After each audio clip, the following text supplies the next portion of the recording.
ఉన్నారా ఎవరైనా నవ్వుతారు? వాస్తవమా కాదా? నేను చెప్పేది తప్పు చెప్తున్నాను ఏదన్నా, అబద్ధం చెప్తున్నానేమన్నా? లేదు కదా.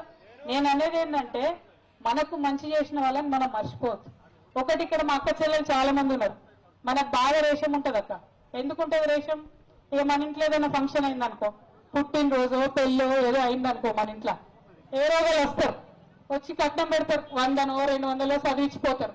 మరి మనం ఏం చేస్తాం? మొగలు మర్చిపోతారు. మనం రాసుకుంటాం అన్ని పేర్లతోని, అవునా కదా? చిట్టి పెట్టుకుంటాం, మళ్ళీ పెట్టుకొని మళ్ళీ వాళ్ళు పెళ్లికి పిలిస్తే వాళ్ళు ఇంటికి పోవాలి. వాళ్ళు 100 పెడితే మనం 100 116 పెట్టానే రావాలి. అప్పటిదాకా మనకు మనసున ఉంటుంది, అవునా కదా? అంతేనా? మరి మనకు గంట రేషం ఉంటుంది లేడీస్. అందుకనే ఇవాళ మరి కేసీఆర్ గారు మీకు నెలకు 2000 పింఛను పంపించబట్టే, రైతన్నలకు రైతు బంధు ఇవ్వబట్టే, ఆడపిల్లలకు కేసీఆర్ కిట్లు ఇవ్వబట్టే, చదువుకునే పిల్లలకు ఫీజు రియంబర్స్మెంట్ ఇవ్వబట్టే, ఎవరైనా విదేశాలకు పోయి చదువుకుంటా అంటే 20 లక్షలు ఇవ్వబట్టే, సర్కారు కొలువు 2,32,000 ఇచ్చాయి, ప్రైవేట్ కొలువులు 30 లక్షలు ఇచ్చాయి.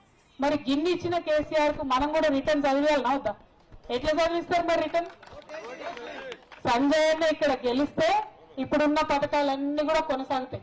24 గంటలు కరెంట్ ఉంటుంది, రైతు బంధు వస్తుంది, ధరణిలో మంచిగా మన భూములు మంచి మనకు ఉంటాయి. అన్నిటికన్నా ఎక్కువ ఇక్కడ రైతు కుటుంబాలు ఉంటాయి, రైతులు ఉంటాయి. మీరు గమనించాలి, అంతకుముందు మనకు పండినటువంటి వడ్లు కొన్నోళ్ళు ఎవరు లేరు. తక్కువ ఏదో ఇబ్బంది పడి కొంటే కూడా మళ్ళీ 2-3 నెలలకు పైసలు వచ్చాడన్న పరిస్థితి ఉండే. ఇవాళ ప్రతి ఒక్క గింజ కొంటున్నాం వడ్లు, కొన్నట్టుగా డబ్బులు వెంటనే అకౌంట్ లో కూడా వితిన్ 1 వీక్ పడతా ఉన్నాయి. మీ అందరికీ తెలుసు ఆ విషయం. మరి ఇట్లా అన్ని మంచి పనులు చేస్తున్నాం కాబట్టి ఒక హక్కుగా మీ దగ్గరకు వచ్చి ఓటు అడుగుతా ఉన్నాం.